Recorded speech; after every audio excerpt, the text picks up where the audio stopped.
Herkese salam, kanalıma və yeni videoma xoş gəlmisiniz. Instagramda məni takip edənlər bilirlər ki, mən storylərdə deyirdim ki, bu balkonu yumaq istəyirəm foşur-foşur şampunlu su ilə. Amma havalar qızdıqdan sonra, çünki bir gün yağış yağır, külək olur, yəni yenə batır, məna görmürdüm ki, özümü əziyyətə salım. Həm də cavan olsaq da sağlıq problemlərimiz var, mənim də, yoldaşımın da. Soyuqdan, ağır işlərdən özümüzü qorumalıyıq. Amma sağ olsun, evdə idi deyə balkonu yudu, yığışdırdı. Mən də xırda işlərdə ona kömək elədim.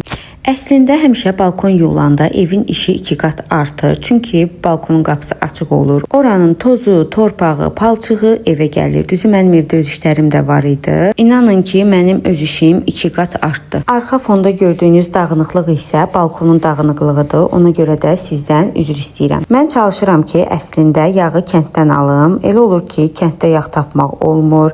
Yağ tapılanda oradan bura gələn olmur, buradan ora gedən olmur. Ona görə marketlərdən də yağ alıram. Bu yağı çox bəyənirəm. Kənddən yağım gəlməyəndə mütləq bundan alıram. Axır vaxtlar demək olar ki, bundan alıram. Çox dadlı yağdır. Bir dəfə alın, yoxlayın, məncə almağa dəyər. Mən təzəyic öyrənmişəm ki, sən demə yağı hesablamaq lazım imiş. Hesablamaq da necə olur?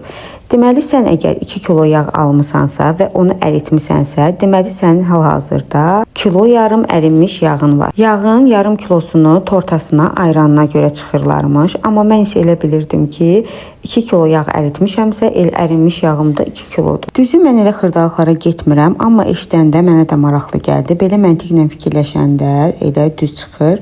Amma mən artıq öz metodumu öyrəşmişəm deyə bundan sonra çətin yağı hesablayım. Yağımı əritdim, soyudu, xaladenikə qoydum ki, donsun. Ayranı çıxardıb təzədən qaynadaram. İnanın ki, o qədər işim var idi ki, elə yağ xaladenikdə qaldı. Bu vloqda tam hazır ola bilmədi. Mən də dedim, eybi yox, onsuz da vloqum uzundur, qoy gələn vloqlara da nəsə qalsın. Bu arada bu 2 günlük vloqdur. O qədər yazdınız ki, vloqların qısadır, tez qutarır, açan kimi qutardı.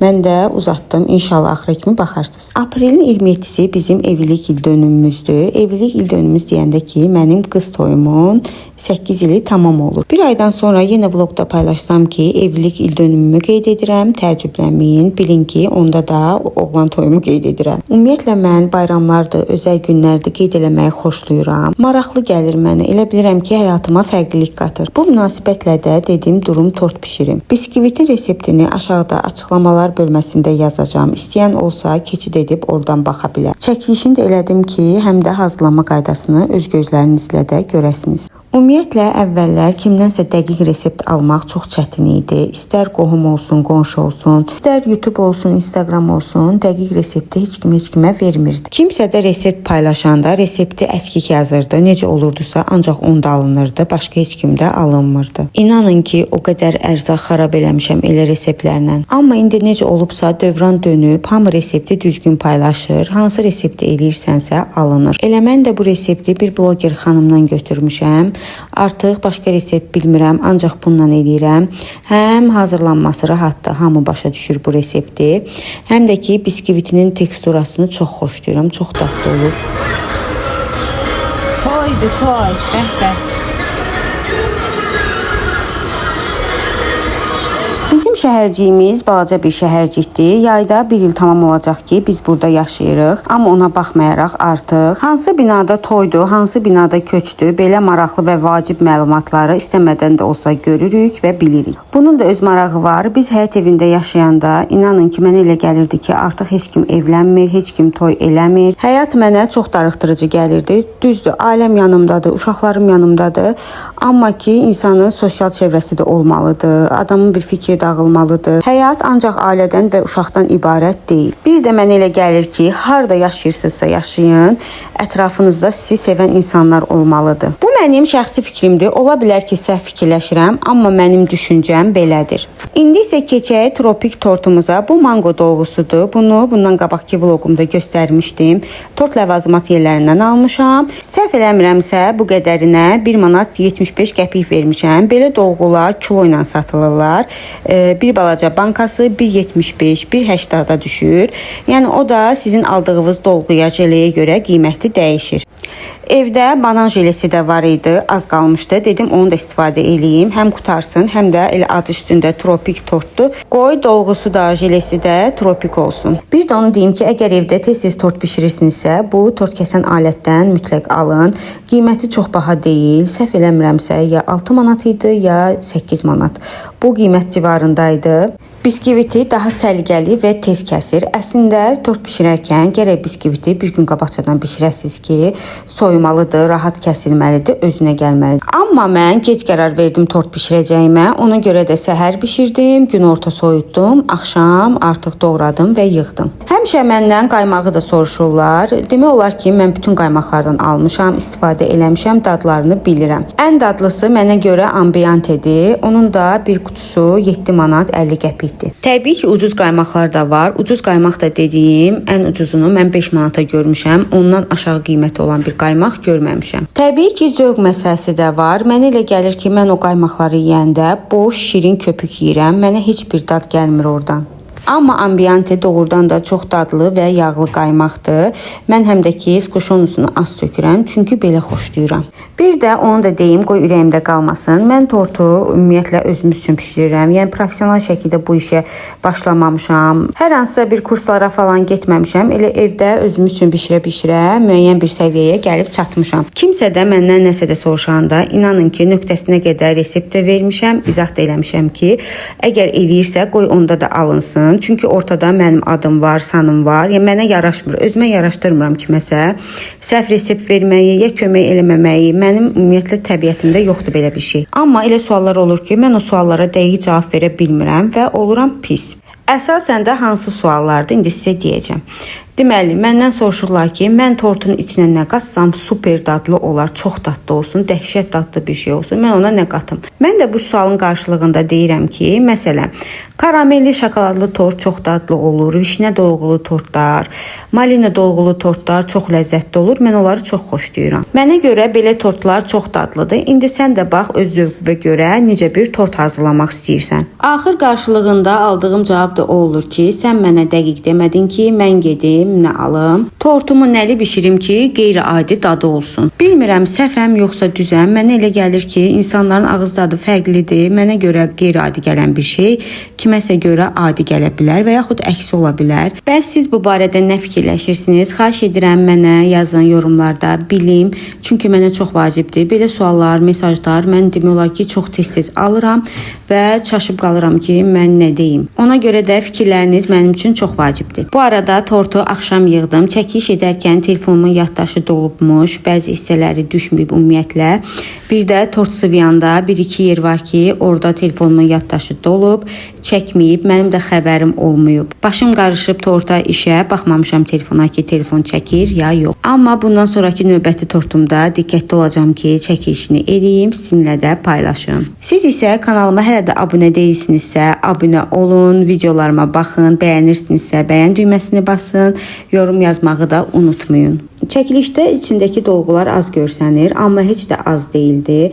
Yeyəndə, doğrayanda içindən axıb tökülürdü. Bir də tortu qaymağa yığdıqdan sonra belə bir qərib keçirdi. Bir gecə soyuducuda saxladıram ki, öz o qutu kimi görünüşünü tutsun. Bu üsulu da təzə görmüşəm, yoxladım, çox xoşuma gəldi. Instagram üçün çəkmişəm ətraflı.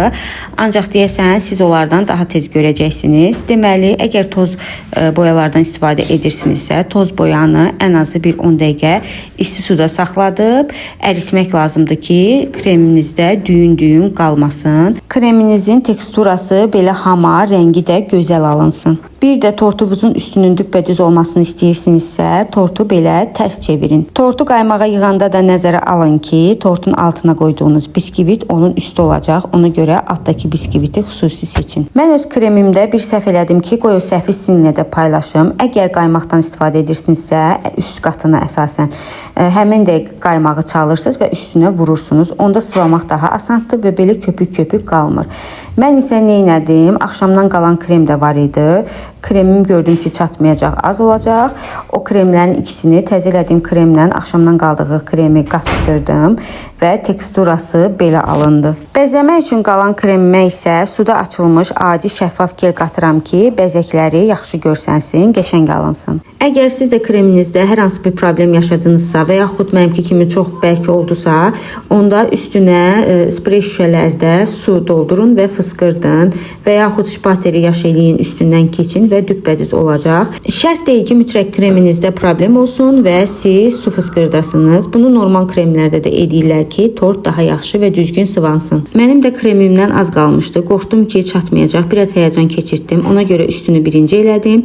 Sonra dedim ki, altını eləyərəm. Eybi yox, altına çatmasa da olar. Çatmayan hissələrini tortun arxasında saxlatmaq olur. Ancaq əsas üstüdür. Üstünü gizlətmək qeyri-mümkündür. Ona görə də birinci üstünü bəzədim. Sonra keçdim ki, altını bəzəyim. Altını bəzəyəndə elə bildim ki, kremim çatmayacaq. Güya kremimi ekonomiya eləmək istədim. Başladım ekonomik naxışlar vurmağa. Sonra gördüm, yox, kremim çatacaq. Bu tortda məni görəcək. Təzədən qayıtdım. Həmin o naxışlarımı güya ki düzəltdim. Onda da belə bir şey alındı. İndi fikir verirəm ki, bu vlogda səhərdən danışıram. Sizi yordum. Sizcə mən necə vloglar paylaşım? Belə danışıq vlogları paylaşım? Yoxsa elə adi videolar olsun? Hansı sizin üçün maraqlıdır və baxanda yorulmursunuz? Videomun sonlarına doğru gedirəm. Tortumun son toxunuşlarıdır ki, onlara siz baxın. Mən də qoy bir-iki şey danışım sizə. Mənim Instagram səhifəmi bilənlər bilir, bir ildə artıq işlədirəm. Orada da günel blog yazsanız məni taparsınız. Keçən il evli il dönümümüzə görə evdə balaca bir tort pişirmişdim və ondan qabaqki gündə biz yoldaşımla çıxmışdıq və toy günümüzü qeyd eləmişdik. Mən öz hədiyyəmi çox vaxt özüm seçirəm. Yoldaşımın da hədiyyəsini mən seçirəm. Çünki yoldaşım heç vaxt özünə nəyisə qıyıb almır. Nəsə göstərəndə də heç vaxt bəyənmir. Amma mən bilirəm ki, onun belə bir şeyə ehtiyacı var və mən hədiyyə olaraq həmişə onun ehtiyaclarını alıram. Təbii ki, elə çıxmışkən də özümə də hədiyyə seçdim, aldım və mən bunu Instagramda dedim ki, yoldaşımla getdik, il dönümümüzü qeyd elədik və mən öz hədiyyəmi aldırdım. İnanın ki, mənə o qədər mesajlar gəldi ki, siz necə gedib özünüzə hədiyyə aldıra bildiniz? Mənim filan şeyim yoxdur. Neçə ildir mən yoldaşıma demirəm ki, mənə bunu al.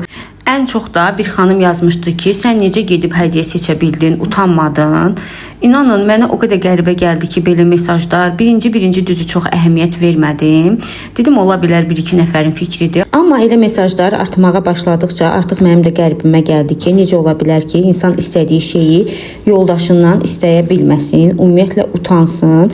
Bunda heç bir ayıb bir şey yoxdur. O psixologiyanı həmin o xanımların beyninə yeridənlər məncə utanmalıdırlar. Əgər həyat müştərəkdirsə, bu həyatı birlikdə bölüşürüksə, xeyrini, şərini, yükünü birlikdə çəkiriksə, məncə istəklərimizdə demək ayıb bir şey deyil və öz istəklərimizə görə, ehtiyaclarımıza görə utanmamalıyıq heç vaxt. Bu dəfə isə istədik ki, öz il dönümümüzü evdə sakitcə, baş-başa ancaq özümüz keçirdək. Bu arada adını tropik tort qoyduğum tortum çox ləzzətli alınmışdı. İnanın ki, tortda qəribə bir sərinlik var idi. Bilmirəm, o mango dolusundan idi, yoxsa o jeledən idi və çox ləzzətli alınmışdı. Mütləq yolunuz düşsə hər hansı bir tort ləvazimatlarına belə bir dolğulardan alın, yoxlayın, bəyənəcəksiniz. Şərt deyil ki, mütləq tort bişirəsiniz, o dolğuları torta vurasınız. Evdə acı bir ruletdə bişirib arasına vura bilərsiniz. Buradan da son görünüşünü də göstərirəm tortumun içini. Bu dəfəlik bu qədər. Ümidvaram məndən sıxılmadınız. Videomu axıra qədər izlədiyiniz üçün çox sağ olun. Allaha əmanət olun. Hələlik.